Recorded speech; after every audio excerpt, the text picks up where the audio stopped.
Bueno, retornamos. Ya terminamos todos los aspectos teóricos, le agregamos alguna otra cosita que no estaba ahí en la bibliografía que le dimos. Entonces ahora vamos a entrar un poco en lo que es cachito metodología, que también tienen una muy buena bibliografía ahí sobre metodología. Hay cosas que les explican muy bien qué es un índice de precios y hay otro material que le explica muy bien qué es el índice de precios al consumidor. Como materiales colaterales le ponemos qué metodología usa el INDEC por si a alguna le interesa mirar eso, pero si no, ahí lo tienen. Y algunos otros materiales que no son para lectura, sino que son para consulta si es que les pica la curiosidad. Pero lo mínimo indispensable está en estos materiales pequeños que nosotros les dimos. Y que yo ahora voy a comentar algo. Cuando empezamos a hablar del tema inflación, dijimos, nosotros llamamos inflación a algo que no sabemos si lo que creemos que es inflación es realmente inflación.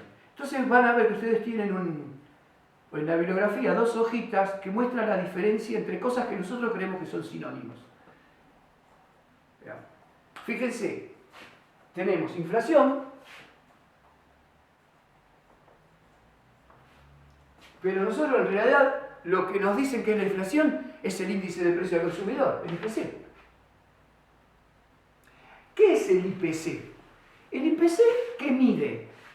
Porque cuando nosotros leemos el diario, cuando nos metemos en una red social, cuando vemos a la tele y nos dicen la inflación de agosto fue 2,3%. ¿Me está hablando de la inflación el que me lo está diciendo? Yo creo que eso es la inflación. En realidad lo que están dándonos es el resultado que dio ese mes el índice de precios al consumidor. En definitiva, ¿qué es el índice de precios al consumidor? Es un promedio ponderado de una cantidad de artículos que consumimos en determinados momentos nosotros. ¿Cómo se sabe qué cantidad y qué importancia tienen esos artículos en nuestras costumbres?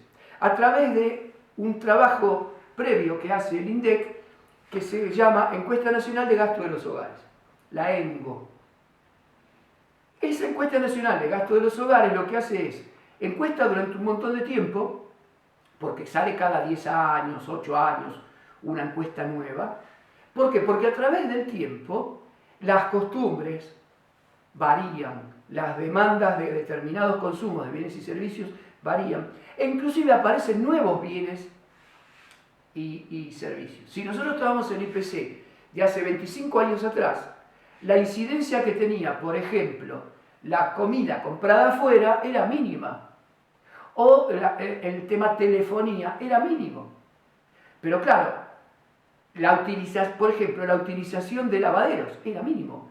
¿Por qué? Porque esas eran tareas domésticas, se hacían en casa.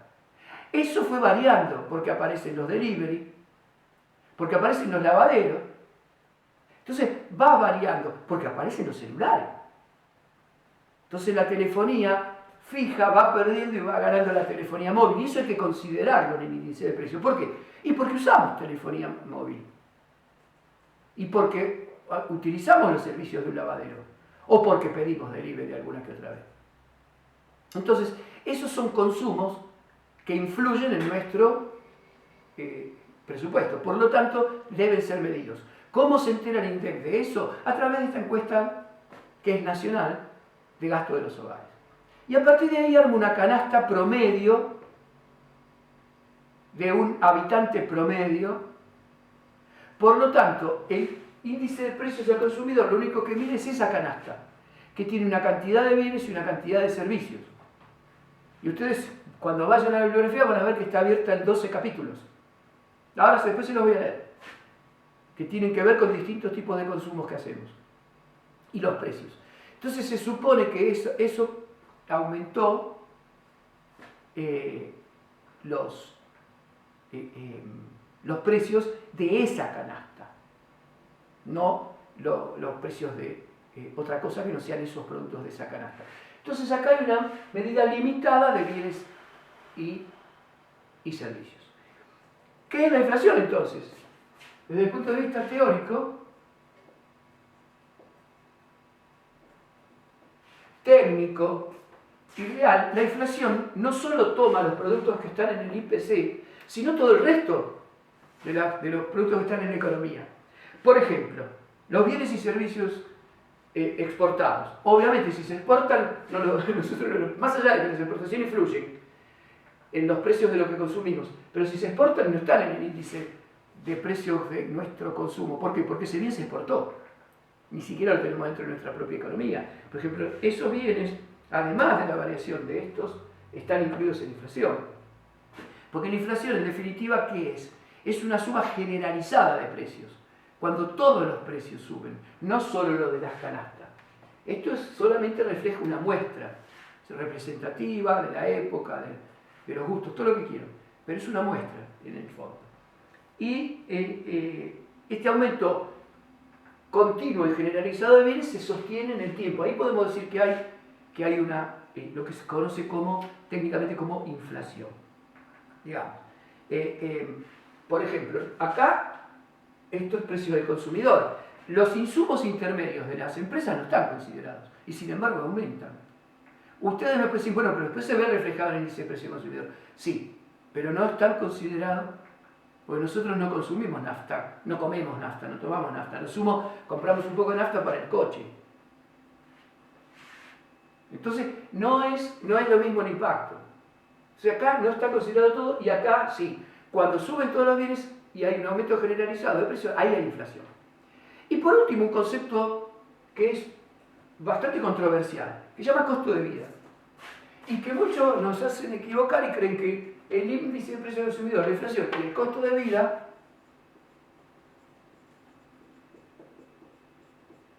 resulta ser lo mismo. Y no es así. El costo de vida es la apreciación subjetiva que tenemos cada uno de nosotros. Hablar de costo de vida es aproximarse a la idea neoclásica, a la idea neoliberal. Es decir, que la subjetividad juega. El costo de vida es cuánto necesito yo para la canasta propia que tengo, por eso decimos subjetiva, y cuánto me aumenta esa canasta. Vamos, eso es el costo de vida, que me da un nivel de utilidad, un nivel de satisfacción. Y ahí ya estamos de lleno metidos en la economía neoclásica, hasta por la terminología que se utiliza. Entonces, el nivel de satisfacción es muy complejo de medir, porque cada uno de nosotros tiene un nivel de satisfacción. El fumador tiene un nivel de satisfacción cuando fuma y gasta en cigarrillos. Los no fumadores no gastamos en cigarrillos, entonces no va a influirnos eso. Fíjense que lo subjetivo juega distinto. Entonces no puede una medida incorporarnos especialmente a los dos. Entonces, son tres conceptos distintos y ustedes también los tienen explicados en la teoría. Entonces, nosotros lo que vamos a ver es cómo se calcula el IPC, esa canasta. Esa canasta, las ponderaciones salen de la Encuesta Nacional de Gasto de los Hogares, y para que tengan una idea, y les voy a leer textualmente cuáles son las 12 divisiones que tiene. Por ejemplo, y les voy a decir el peso que tiene la ponderación dentro de cada canasta. En el Gran Buenos Aires, GBA, que es donde estamos nosotros en este momento, una de las divisiones es alimentos y bebidas no alcohólicas, su peso es del 23,4%. Es decir, que el peso en el índice de precios, el aumento de esos bienes en el índice de precios van a determinar el 23,4% del índice. O sea, si la inflación aumentó 10%, el 2,34% está explicado por lo que pasó con alimentos y bebidas. Y ese para todo el resto de las divisiones es lo mismo. La otra división está bebidas alcohólicas y tabaco, prendas de vestir y calzado, vivienda, agua, electricidad, gas y otros combustibles, o sea, todo lo que sería servicio público está metido acá, equipamiento y mantenimiento del hogar, salud, transporte, comunicación, recreación y cultura, educación, restaurantes y hoteles y bienes y servicios varios. Acá fíjese que está armada la canasta con estas 12 divisiones, y adentro de cada división, como ustedes van a ver, porque tienen la bibliografía, hay más, hay hasta determinado qué tipo de bien forma parte de esa canasta. Entonces, esto, el índice de precios tiene toda una historia, digamos. También es importante su representatividad en función de la cantidad de negocios y la cantidad de precios de bienes que se encuestan, ¿cierto? Entonces, por ejemplo, en el índice de precios del consumidor, que existió hasta 2014, se relevaban 6.000 negocios y 100.000 precios. 100.000 precios de 440 productos, es decir, de cada producto se mide más de un precio. ¿Por qué? Porque yo tengo el tomate en lata de marca tal, tomate en lata marca tal, tomate en lata marca tal. Se toman, porque son similares la lata, el peso, tiene el mismo costo de producción para la lata, para la fabricación. Entonces se toman los tres y se pondera por los tres. Cómo aumentó, que no aumentó el tomate en lata, todo eso. Entonces, son 100.000 precios de 440 productos hasta el 2014. En 2014 hay una modificación, el índice de precio al consumidor se le agrega la parte nacional urbano. Es decir, se divide en 6 regiones el país y comienzan a medirse en 6 regiones los productos, en donde el 90%, les digo algo redondo para no complicar, el 90% de los productos son de toda la nación y el 10% son productos estrictamente regionales, digamos, es decir, que se consumen en esas regiones pero no en otras.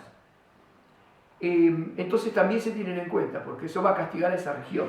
Y esas 6 regiones son el Gran Buenos Aires, la región pampeana, la región noreste, la noroeste, Cuyo y la Patagonia.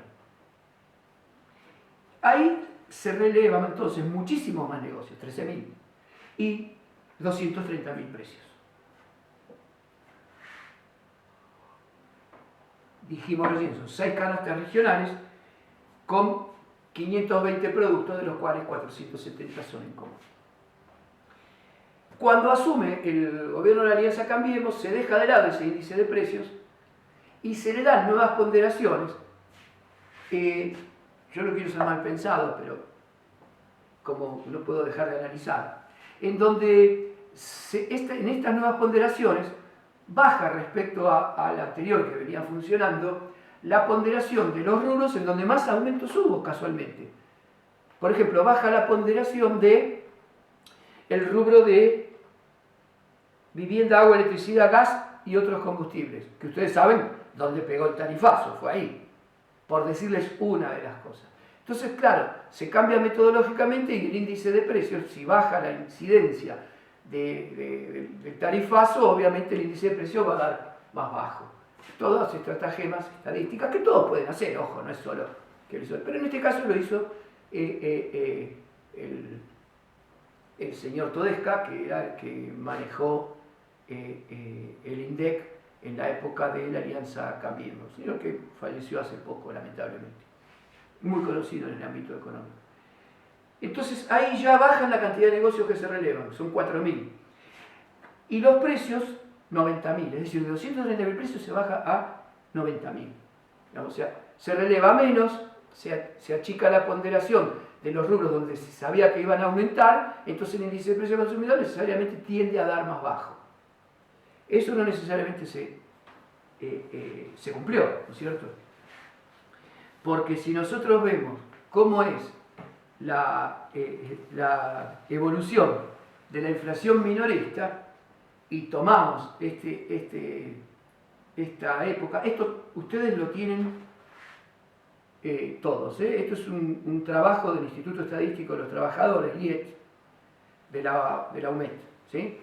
Entonces este grafiquito les pido por favor que lo miren porque es muy interesante, porque desde 1992 a 2019, cómo se movió el índice de precio al consumidor, lo que nosotros decimos que nos afecta. Entonces, vamos a agarrar los dos modelos, el gobierno neodesarrollista y el gobierno neoliberal. Tomamos en el 2002, la inflación fue altísima, 41%. ¿Por qué? Porque hubo una devaluación brutal. Y eso pegó un saque a todos los precios. Después, en el 2003 ya va bajando. En el 2007 tiene un pico de 26% de inflación anual. Y les digo inflación para que entiendan, porque ustedes deben tener internalizado como todo la palabra inflación. Y estos son datos del índice de precio del consumidor. Lo que se llama inflación minorista, también para hacerla más cercana al sentido común popular. Y durante todo ese periodo se fue subiendo, bajando, y en 2015 terminó en 29, siendo el pico más alto del gobierno kirchnerista, 2014 casualmente, que tuvo un 38% de inflación minorista, es decir, de índice de precio al consumidor. Y ahí se dio también porque hubo una devaluación. Hubo una devaluación importante en el 2014. ¿Qué pasa a partir de ahí con el gobierno de la Alianza Cambiemos? La inflación en 2016 sube muy fuerte. O sea, ustedes recuerdan que cuando Pratgay, que fue el primer ministro de Economía, dijo: los precios no van a subir porque el dólar está a 9.20, pero como en el paralelo está a 16, si nosotros liberamos el tipo de cambio, los precios no van a subir. Bueno, esas teorías no cierran para la vida real, porque los precios no estaban tomados al precio del dólar paralelo, del dólar blue, del dólar ilegal. Entonces apenas se liberó, como vimos en otro video, el cepo cambiario, del que tan mal se hablaba, hubo un 35% de inflación. Después bajó en el 17 al 25%, 48% en 2018. Opa, ¿qué pasó ahí? Y ya lo vimos. Piénsenlo ustedes, para eso estamos dando este seminario que estamos haciendo estos teóricos en video. Y el 2019 terminó en 54,6%. Es una inflación brutal durante el gobierno que decía que, aplicando las teorías que vimos como ortodoxas, iba a bajarse esa inflación. Una última cosita, no sé si acá dentro de esto hay más cosas para mostrar, pero hay cosas bastante interesantes, y lo otro que les voy a decir, que desde noviembre de 2015 la inflación tuvo un perfil regresivo. ¿Qué quiere decir eso? Que los aumentos de precios pegaron más fuerte en los estratos de niveles de ingresos más bajos que en los más altos. Es decir, para hacerse la redonda, la inflación del 10% más pobre de la población fue de 336%. O sea, lo que consume ese 10% más pobre de la población subió 336%. Mientras que en el 10% más rico de la población, los que están en la punta de la pirámide, la inflación fue 282%. O sea, fíjense cómo, por eso decimos la inflación fue regresiva, golpeó más a los que menos tenían. Y en ese mismo gráfico que ustedes lo tienen, van a ver que el promedio inflacionario fue 302. Pero para los ricos fue de 282. Y para los pobres fue de 336. Ahí está en juego el tipo de política económica aplicada y cómo se fue perdiendo poder adquisitivo. Lo último que les digo de esto, y ya después les queda todo en sus manos. Como sabemos, hay una COVID y hay una muy baja forma de manejarse cuando la COVID está explotando. O sea, el ASPO hace que también los trabajadores del INDEC no salgan a encuestar. Entonces hay cambios porque hay sectores que no han sido encuestados por el tema del COVID. Por ejemplo, los rubros más afectados, les digo: servicio de transporte automotor de larga distancia, servicio de transporte aéreo, servicios culturales, paquetes turísticos y servicios de alojamiento en hoteles. Ahora, este rubro no llega al 4% de representatividad en el índice de precio del consumidor. Y después, la forma de relevar precios se hizo en forma electrónica, o por teléfono a los negocios, o por internet. Así que con el COVID también se siguió relevando y estuvo todo muy bien. Listo. Gracias por todo.